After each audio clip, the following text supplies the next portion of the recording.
Hello दोस्तों। Group D में पिछला बार पूछे गए क्वेश्चन को सॉल्व करेंगे। अगर मेरा ये वीडियो अच्छा लगेगा तो आप लोग सब्सक्राइब कर लीजिएगा। सबसे पहला क्वेश्चन ये दिया हुआ है कि एक फार्म में मुर्गी और खरगोश है जिसकी कुल संख्या 20 है। तो हम मान ले रहे हैं कि जो मुर्गी है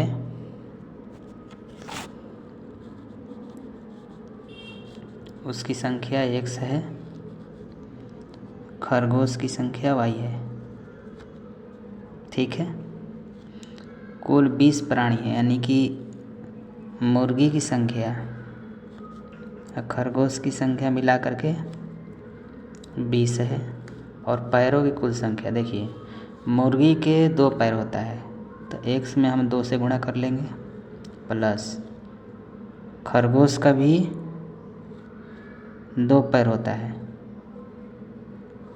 खरगोश का 2 पैर होता है, 4 पैर होता है, तो यहाँ पे 4y कर लेंगे बराबर 56। मुर्गी की संख्या पूछ रहे हैं, यानी कि x का मान पूछ रहा है, तो यहाँ से हम x का मान निकाल लेंगे।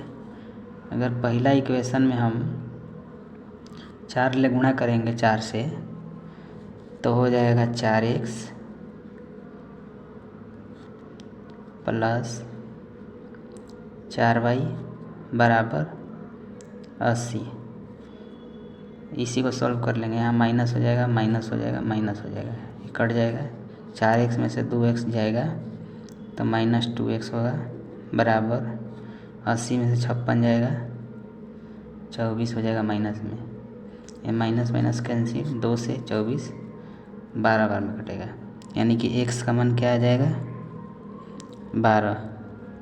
जब x का मान 12 आएगा तो हम मुर्गी की संख्या x माने हैं, तो मुर्गी की संख्या x है, यानी कि मुर्गी की संख्या 12 होगा आंसर। देखिए ये लॉन्ग मेथड हुआ। अगर शॉर्ट मेथड से बनाएंगे तो दूसरा तरीका बता रहे हैं। जैसे कि मान लीजिए दिया हुआ है यहाँ पे कि कुल संख्या उसके सिरों का या अगर दिया रहता है तो 20 हो गया, मान लीजिए दिया है, और पैरों की कुल संख्या 56 दिया है, तो मुर्गी की संख्या पूछ रहा है। तो 2 पैर वाला की संख्या पूछ रहा है, तो इसका ट्रिक होता है 4 गुणे सिरों की संख्या, ठीक है, और बटा में 2,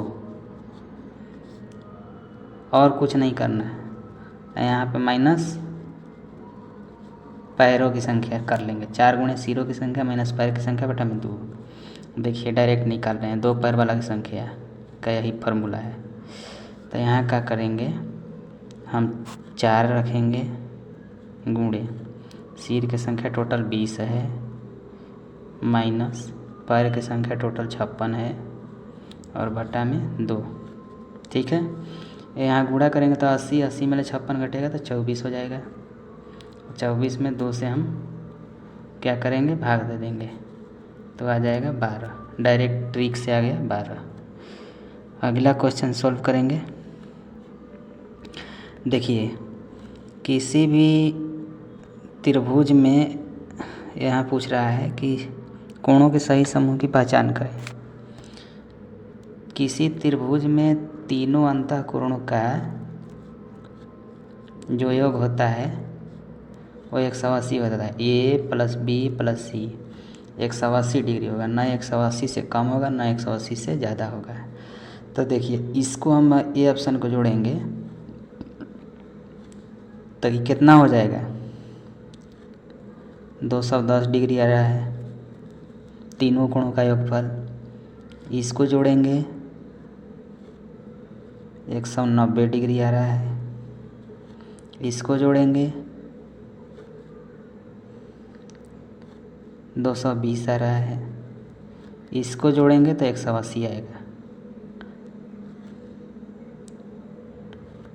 तीनों कोणों का योग 180 आएगा, इसलिए ऑप्शन नंबर डी होगा। किसी भी त्रिभुज के तीनों कोणों का योग जो होता है वो 180 के बराबर होता है, ना 180 से कम होता है 9 180 से ज़्यादा होता है, इसलिए ऑप्शन नंबर डी होगा। अगला क्वेश्चन देखेंगे। देखिए बहुलक इसमें निकालना है, तो बहुलक हम कैसे निकालेंगे? जो सबसे ज़्यादा बार संख्या रिपीट हुआ होगा उसी को बहुलक बोलेंगे। तो देखिए टोटल जो संख्या है उसको हम जोड़ लेंगे, तो 5 7 12 8 20 26 30 को संख्या टोटल है। 30 संख्या जो है तो 14 को संख्या पहले आया होगा और 14 को संख्या बाद में आया होगा। जो 15वां और 16वां संख्या होगा वो बीच में आया होगा। ठीक है, ऐसे तो माध्यिका निकालेंगे। ऐसे बहुलक मतलब होता है जो ज़्यादा बार आया होगा वही आंसर होगा। तो सबसे ज़्यादा इसमें कौन सा संख्या है? 8 है, 8 रिपीट किया है, तो 9 ही ऐसा संख्या है जो 8 बार आया है, तो इसलिए बहुलक जो होगा 9 होगा। ऑप्शन नंबर बी डायरेक्ट मार सकते हैं आंसर। आप सब मेरा चैनल अच्छा लगेगा तो सब्सक्राइब कीजिए। आप सब लोग को बहुत बहुत धन्यवाद।